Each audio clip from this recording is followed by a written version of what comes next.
बिस्मिल्लाहिर्रहमानिर्रहीम। अस्सलाम वालेकुम। Welcome to my YouTube channel. हम लोग अब देखते हैं पीफ स्कॉलरशिप ऑनलाइन फॉर्म कैसे फिलअप करना है। तो पहले पिछली वीडियो के अंदर मैंने आपको बताया था कि पीफ का स्कॉलरशिप इसके अंदर क्या क्या आपने करना है, इसकी क्या रिक्वायरमेंट्स थी, कौन अहल है कौन नहीं है, इसके बारे में मैंने मुकम्मल डिटेल इसके अंदर बता दी थी। ये इस वीडियो का लिंक है और ये इसका थंबनेल है, आप इससे चेक कर सकते हैं। तो आप लोगों को अभी मैं बता देता हूं कि मिसाल के साथ, अब एग्जाम्पल के साथ हम लोग ऑनलाइन फॉर्म फिल करेंगे। तो चलिए हम चलते हैं फॉर्म फिल करने की तरफ। ये वाला जो आप लोगों का लिंक है, ये मैंने पहले वीडियो के डिस्क्रिप्शन में भी और इस वीडियो के डिस्क्रिप्शन में भी मैंने दे दिया है। आपने इस लिंक को कॉपी करना है और जैसे ही आप इसके ऊपर क्लिक करेंगे तो आप मेन फॉर्म के ऊपर पहुंच जाएंगे। आपको कोई दूसरा दरमियान के अंदर कोई लिंक नहीं लगाना पड़ेगा, आपको डायरेक्ट फॉर्म के ऊपर पहुंच जाएंगे। चलिए हम चलते हैं। इधर मैं लिख देता हूं। हाँ जी, अब शुरू करते हैं। इसके अंदर मैंने लिखना है स्टूडेंट नेम, ठीक है। इसके अंदर मैंने लिखना है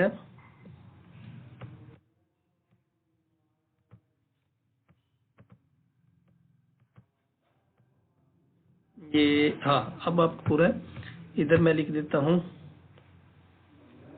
स्टूडेंट का CNIC नंबर। ये आपने विदाउट डैशेस लिखना है,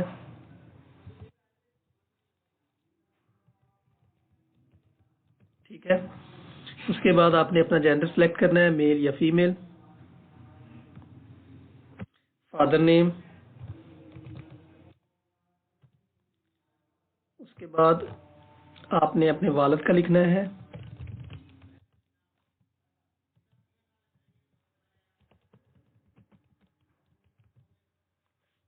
उसके बाद आपने अपना होम का एड्रेस लिखना है।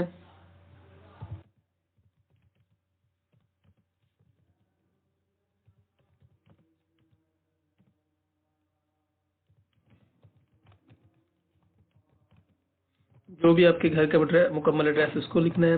उसके बाद इधर आपने अपना मोबाइल नंबर लिखना है,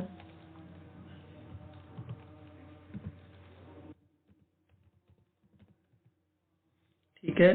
इसके अंदर भी आपने अपना मोबाइल नंबर लिखना है, मैं दोनों एक ही लिख रहा हूँ।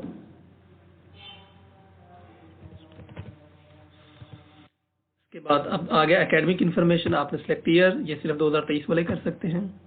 उसके बाद एजुकेशन लेवल, हाँ जी, आप अगर फिलहाल उसके अंदर पढ़ रहे हैं, इंटरमीडिएट के अंदर पढ़ रहे हैं, तो आप मैट्रिक सेलेक्ट करेंगे।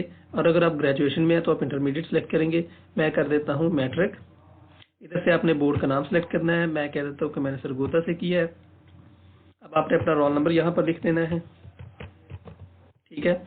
आपके मार्क्स, अब आपने ये टोटल मार्क्स उसने पहले से बाय डिफॉल्ट हैं। मार्क्स ऑब्टेन्ड आपके 60% से कम नहीं होने चाहिए। मैं 970 लिख देता हूँ। इधर मैं लिखता हूँ नेम ऑफ प्रीवियस इंस्टीट्यूशन। क्या है? Name of previous institution. मैं लिख देता हूँ government high school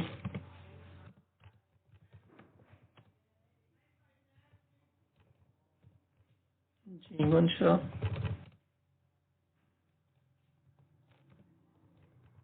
tehsil and district. जो भी आपके स्कूल का नाम हो आपने वो लिख देना है, ठीक है। अब आपकी डिवीजन कौन सी है? आपने सरगोधा की डिवीजन है तो आप उसके मुताबिक लिख देंगे कि मेरी डिवीजन भी सरगोधा ही है। अब डिस्ट्रिक्ट आपका कौन सा? सरगोधा ही है। तहसील भी आप कह दें कि मेरी सरगोधा, यानी जो भी आपका डिस्ट्रिक्ट है, जो भी आपकी तहसील है, आप उसी हिसाब से फिल अप करते रहेंगे। अब आपने आप कौन से अदारे में पढ़ रहे हैं? अब मैं कहता हूँ गवर्नमेंट पोस्ट ग्रेजुएट, जो भी आपका कॉलेज है, कॉलेज सरगोधा। जो भी आपका करंट एड्रेस है उसको आपने फिलअप कर देना है। उसके बाद आपका पेरेंट्स ऑक्यूपेशन। अब पेरेंट ऑक्यूपेशन आपकी हो सकती है लेबर, हो सकता है आपका, हो सकता है टीचिंग हो सकती है, ठीक हो गया। इसके अलावा आपका हो सकता है कि आपके वालदा क्या करते हैं, पेंशनर कह सकते हैं, ठीक है। यानी जो भी आपका हो आपने इधर लिख देना है, ठीक है। मैं लिख देता हूँ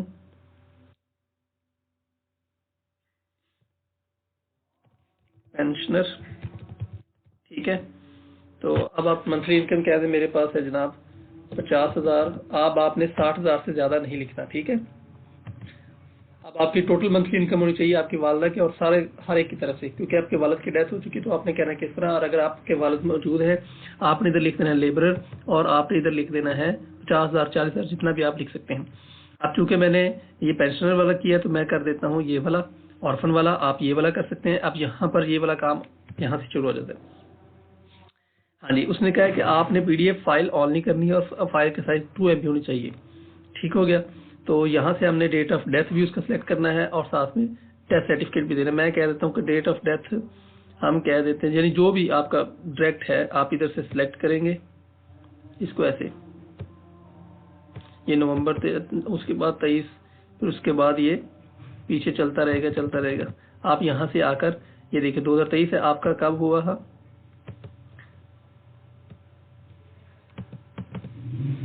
चलते जाएं यहाँ से, ये दिसंबर आ गया, ये दिसंबर 2021, दिसंबर 2000, जो भी आपका ईयर है। मेरा है 2017 का, तो मैं कहता हूँ 30/12। इधर से मैं कर लूंगा सिलेक्ट, ये टूडे नहीं, ये वीक है, इधर से आ जाएगा सैटरडे, ये वाला चलता रहेगा दिसंबर।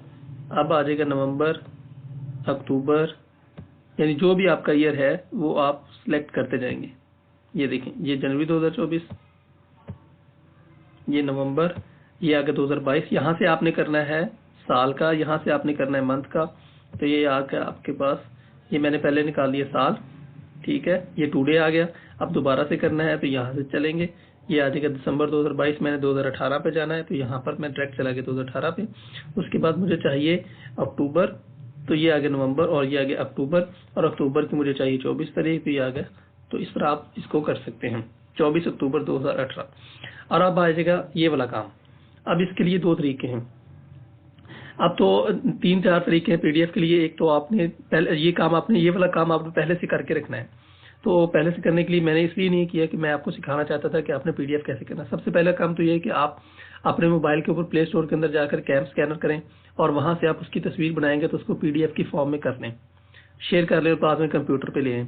दूसरा तरीकेकार क्या है, मोबाइल के अंदर इमेज टू पीडीएफ एक ऐप होती है, उसको इंस्टॉल कर ले और उसके अंदर जाकर आप वो कर ले।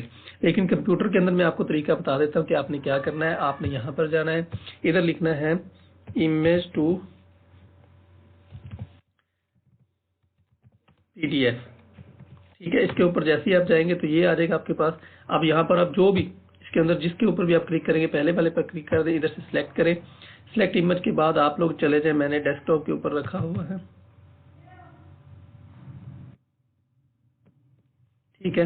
डेस्कटॉप के ऊपर मैंने ये रखा है, ये देखें जरा, ये डेथ सर्टिफिकेट, इसको मैंने ऐसे किया और इधर से मैं इसको कर देता हूँ कन्वर्ट। कन्वर्ट करने के बाद ये कन्वर्ट हो गया। अब मैं इसको कर देता हूँ डाउनलोड। डाउनलोड करने के बाद ये डेथ सर्टिफिकेट आ गया, ये वाला आ गया, ठीक है। अब ये कहाँ पर है, इसको मैं इधर से करता हूँ, ख़त्म करता हूँ, ठीक है। मैंने इसको कर दिया इधर से ख़त्म। अब मैं यहाँ पर जाऊँगा, इधर से ऐसे इसको करूँगा, यहाँ से मैंने कॉपी किया, कॉपी करके मैं रख देता हूँ डेस्कटॉप पर। अब जैसे ही मैं इसको मैंने डेस्कटॉप पर सेव करवा दिया, ठीक है। अब मैं चलता हूँ दोबारा से वापस यहाँ पर जाकर मैं यहाँ पे फाइल चूज करता हूँ। चूज फाइल करने के बाद मैं आ जाऊँगा डेस्कटॉप पे। डेस्कटॉप पे ये पड़ा है मेरा डेथ सर्टिफिकेट, इधर से मैंने किया इसको और ये मेरा काम अब हो गया। ये फाइल का साइज 2 MB से कम होना चाहिए। अगर आपने फाइल का साइज ज्यादा है तो आप क्या कर सकते हैं, यहाँ पर करेंगे इमेज रीसाइजर, ठीक है। तो यहाँ पर जाकर अपने फ्री इमेज के साइज को रीसाइज कर सकते हैं, ठीक है। इस जगह पर जाकर आप इमेज का साइज कम कर सकते हैं। इधर से जाएंगे, इधर से जाके इमेज को सिलेक्ट करेंगे, सिलेक्ट करने के बाद आप उसका साइज कम कर सकते हैं, ठीक है।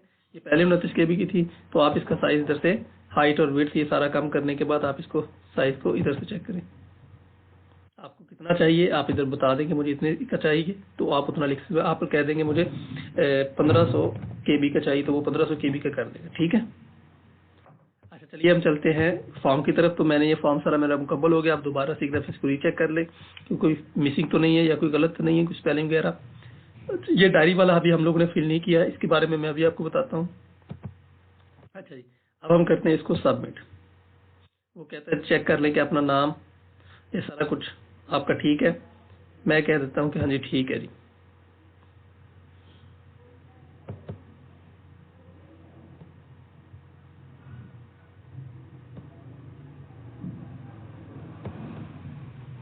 ठीक हो गया जी।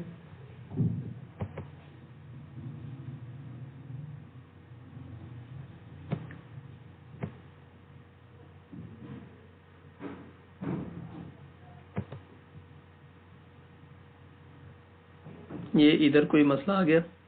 वो कहता है कि आप इसके अंदर ये वाले नहीं लिख सकते, तो मैं कह देता हूँ इधर मैं लिखता हूँ नंबर। ठीक है, तो अब दोबारा से करके देखते हैं इसको, क्योंकि हमारा सारा काम कंप्लीट है। चलिए, ये अब हमारा हो गया फॉर्म कंप्लीट।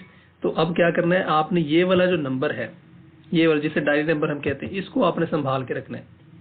इस डायरी नंबर को आपने संभाल के रखना है। आपकी एप्लीकेशन सक्सेसफुली सबमिटेड हो गई है। आपने इस चीज को, इसको आपने अपने पास संभाल के रखना है, इसको आप लोगों ने गुम नहीं करना। ठीक है, ये वाला। और इसको आप क्या कर सकते हैं, यहाँ से एक्सपोर्ट भी कर सकते हैं। ठीक है, तो ये वाला भी उसका पीडीएफ के फॉर्म में आ गया। ये आप दूसरा काम इधर से प्रिंट कर लें, प्रिंट करके भी ये वाला काम हो जाएगा। आप इधर से फिर इधर से भी सेव एज पीडीएफ कर सकते हैं। ठीक है, इधर से सेव एज पीडीएफ कर ले तो भी आपका सेव हो जाएगा डेस्कटॉप के ऊपर। ठीक है,